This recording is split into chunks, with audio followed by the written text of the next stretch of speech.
Official Imperial dogma tells a simple story. It says the galaxy is defended by the Emperor's angels, the Adeptus Astartes, and that the most noble of all are the Blood Angels. It's a narrative polished to perfection, where golden-armored demigods are held up as paragons of heroism and culture. That is a lie. The truth is, you don't call your heroes the Angels of Death if the story is that simple. You don't build a legion on a foundation of artistry and high nobility just for the aesthetic. You do it to hide a genetic time bomb. The Imperium tells you the Blood Angels are saviors. The reality is that for 10,000 years, they've been fighting a secret civil war within their own blood. A war that turns them into ravenous, shrieking monsters. The conspiracy here isn't just about a few rogue Marines. It is about a cover-up so massive that it involves the murder of Inquisitors, the silencing of Imperial Guard regiments, and a secret prison on their homeworld that holds the evidence of their damnation. The goal of this video isn't just to tell you about a curse, it's to expose why the Imperium's most celebrated heroes are terrified that one day, the galaxy will see them for what they really are. Mutants. To understand the tragedy of the Blood Angels, you have to look at the mask they wear. They are the 9th Legion, sons of the angel-winged Primarch, Sanguinius. The story goes that he was a perfect winged demigod found on the irradiated hellscape of Baal, a world of mutants and cannibals. He united them, and from their best, he forged a legion of artists and philosophers. Where other Space Marines are hammers, the Blood Angels are sculptors. They seek perfection in everything from high Gothic poetry to the precision of their bolter fire. Their elite, the Sanguinary Guard, are walking symbols of this angelic ideal. For 10 millennia, they have been the Imperium's symbol of hope. But this culture wasn't built just for the sake of art. It is a coping mechanism. It is a beautiful, inspiring cage constructed to contain a beast. The flaw started with Sanguinius himself. He knew his gene seed was tainted with a darkness, a secret he hid from the Emperor for one simple reason: fear. He had seen the empty plinths of the missing 2nd and 11th Legions. He knew that if his father discovered the genetic instability in his blood, the 9th Legion wouldn't be fixed. They would be purged.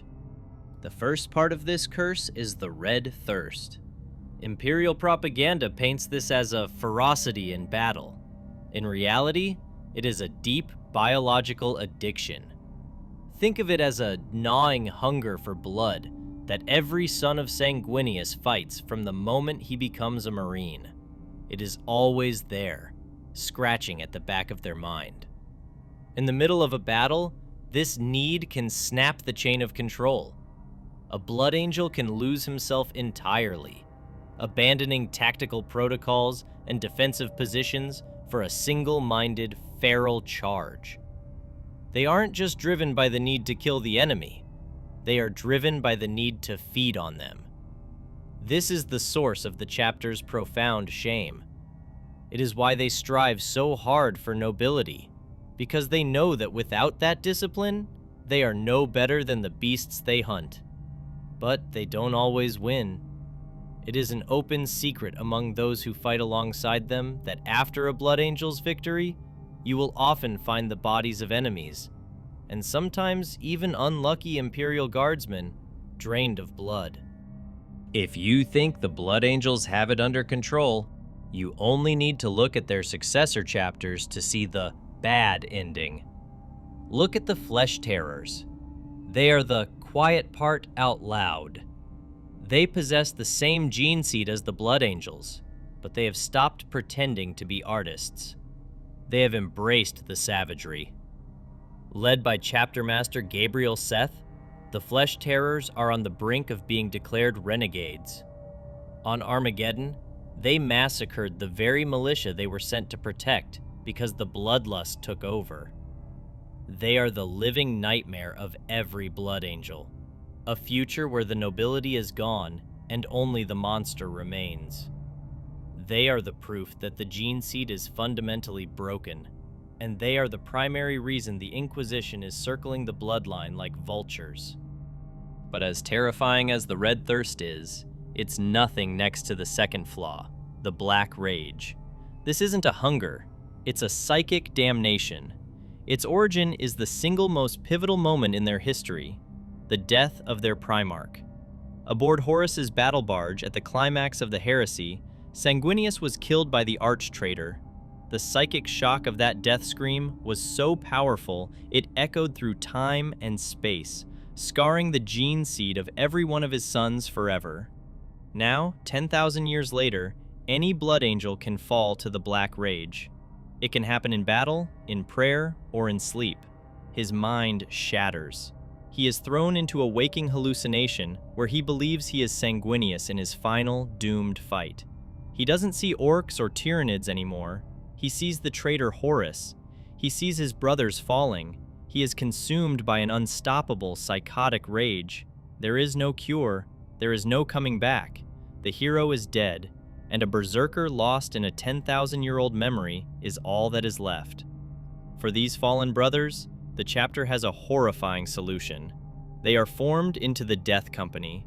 Their armor is painted black, marked with red saltires representing the wounds of Sanguinius. They are unleashed as a suicidal weapon of mass destruction. They feel no pain, no fear, only the echo of a dying demigod's fury. They are pointed at the enemy and released to die. And if they survive the battle, they are quietly executed by their own chaplains. If the Death Company is the inevitable end, then Chief Librarian Mephiston is the impossible exception, and perhaps the most dangerous secret of all. Known as the Lord of Death, Mephiston is the only blood angel in history to fall to the Black Rage and come back. During the Second War for Armageddon, he was buried under tons of rubble, consumed by the madness. For 7 days and nights, he wrestled with the rage, and he won. He emerged not as Brother Callisterius, but as Mephiston, a being of immense, terrifying psychic power. On the surface, this looks like hope, a cure. But look closer. Mephiston isn't just cured, he is changed. His psychic presence is so overwhelming that even other Space Marines find it difficult to stand near him. He moves faster than the eye can see, he can stop time, and he tears apart enemies with his bare hands. The conspiracy theory here is terrifying. Did he actually conquer the rage? Or did he make a bargain with something else in the warp to suppress it? He is a walking violation of the chapter's own understanding of their curse. This brings us to the deepest layer of the conspiracy, the smoking gun that Dante guards with his life. Deep within the fortress monastery on Baal, there is a place called the Tower of Amareo. If an Inquisitor were to step foot in here, the Blood Angels would be forced to kill them instantly. This tower is a prison. It houses those who have fallen so completely to the Red Thirst that they cannot even be used in the Death Company. These aren't Astartes anymore. They have devolved into twisted, hulking, vampire-like abominations.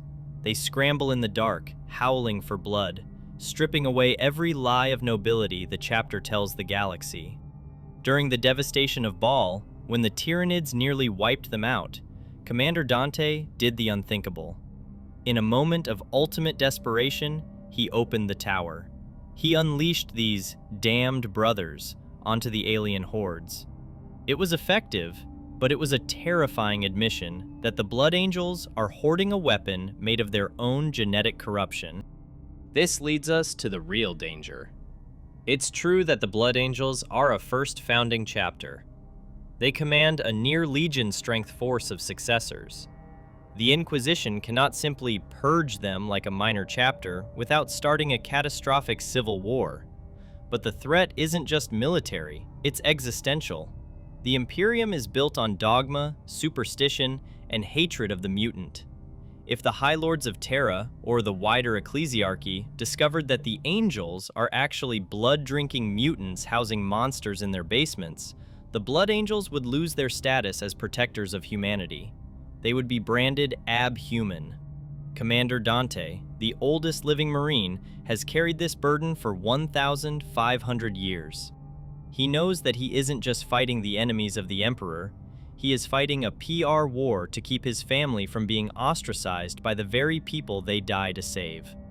The tragedy of the Blood Angels isn't that they are monsters, it's that they are the only monsters in the galaxy desperately trying to stay human. And deep down, they know that one day, the monster is going to win. We hope to see you next time, and thanks for watching.